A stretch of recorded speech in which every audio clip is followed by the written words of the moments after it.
Let us start with the remaining stanza of Wordsworth's poem, Sonnet, The Word is Too Much With Us. इसका first stanza हमने पिछले video में पढ़ा। Sonnet का जो part होते हैं ऑक्टेव एंड सस्टेट, और ऑक्टेव में दो पार्ट होते हैं, 4 लाइन्स स्टेंजा, 4 लाइन्स स्टेंजा, 4 लाइनों के 2 स्टेंजा होते हैं। उनमें से 1 स्टेंजा हमने पिछले वीडियो में पढ़ा। सेकंड जो स्टेंजा है वो हम यहाँ पे देख रहे हैं। हमने पढ़ा था कि all the word have interest in worldly activities, they do not pay heed in nature, nature that is our. उसमें कोई ध्यान नहीं देता है। कौन है जो किसी पेड़ की ओर देख करके 5 मिनट तक मेडिटेट कर सकता है, चिंतन कर सकता है कि what a beautiful tree it is और what a beautiful plant it is? No, no single man. कवि ने उसके लिए कहा है little we see in nature. वो लिटिल यही है। कौन स्टूडेंट है तुम में से जो किसी नेचर की तरफ देख करके या किसी फूल की तरफ, फ्लावर की तरफ देख करके मेडिटेट करता है and thinks in his heart that what a beautiful flower it is, what a beautiful scenery it is? No,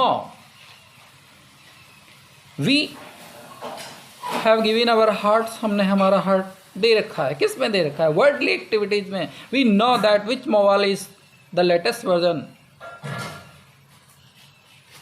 कौन सी कंपनी ने कौन सा मोबाइल अभी लेटेस्ट लॉन्च किया है? we have knowledge about it, but we do not know that which is the latest plant which was not seen earlier you, and at this moment you just have a glance of it. No. The poet then again says to inspire you, कवि फिर आपको प्रेरित करता हुआ कहता है, this sea that bears her bosom to the moon, this sea, इस समुद्र को देखो, समुद्र, sea, look at, देखो, that bears her bosom. In this poem, sea is defined as the beloved, and the moon is defined as a lover, and the process of loving is shown in this stanza. This sea that bears her bosom, इस समुद्र को देखो जो अपना सीना दिखा रही है। She is very excited to meet her lover, moon. It is geographical fact that moon, full moon night जब होती है तो समुद्र में लहरें उठती है, एब एंड फ्लो, जिसको हम कहते हैं ज्वार भाटा। समुद्र में ज्वार कब आता है? जब फुल मून चमकता है। और कवि ने इस चीज़ को कैसे देखा है कि समुद्र ऊपर उठ रही है, समुद्र ऊपर उठ रही है। किससे? चंद्रमा से मिलने के लिए। यह है नेचर लव। कवि के देखने का अंदाजा अलग है। दिस सी उसको बिलव्ड माना है एंड मून उसको लवर। वो ऊपर उठ रही है to meet her lover. What a romantic point. And the winds that will be howling at all hours.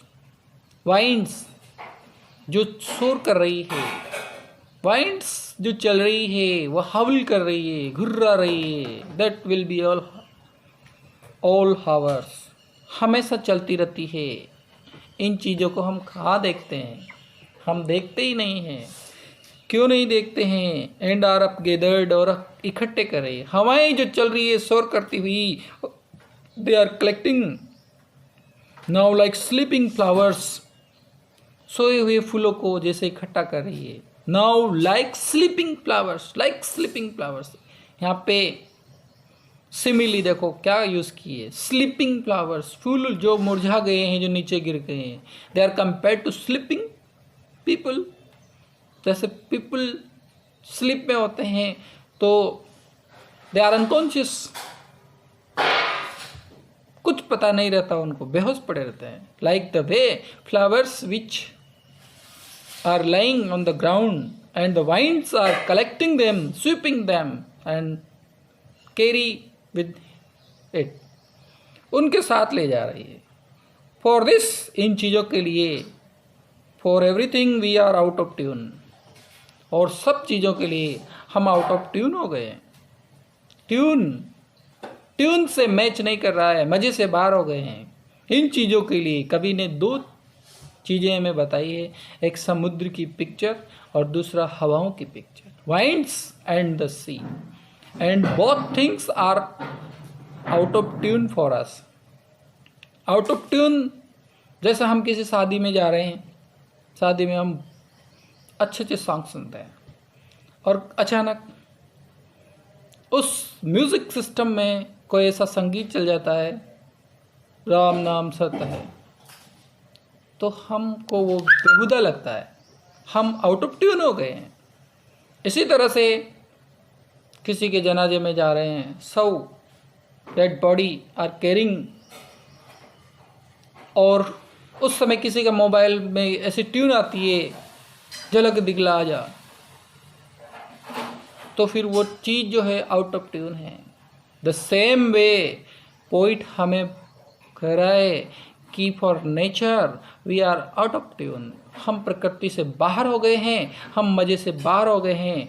We do not enjoy nature और natural things, we have interest और we enjoy only world और materialistic world. भौतिकतावादी संसार में हम इतने उलझे हुए हैं, हम जीने के लिए या खाना खाने के लिए हम इतने उलझे हुए हैं कि हमने कभी किसी पेड़ से तोड़ करके कोई फ्रूट नहीं खाया।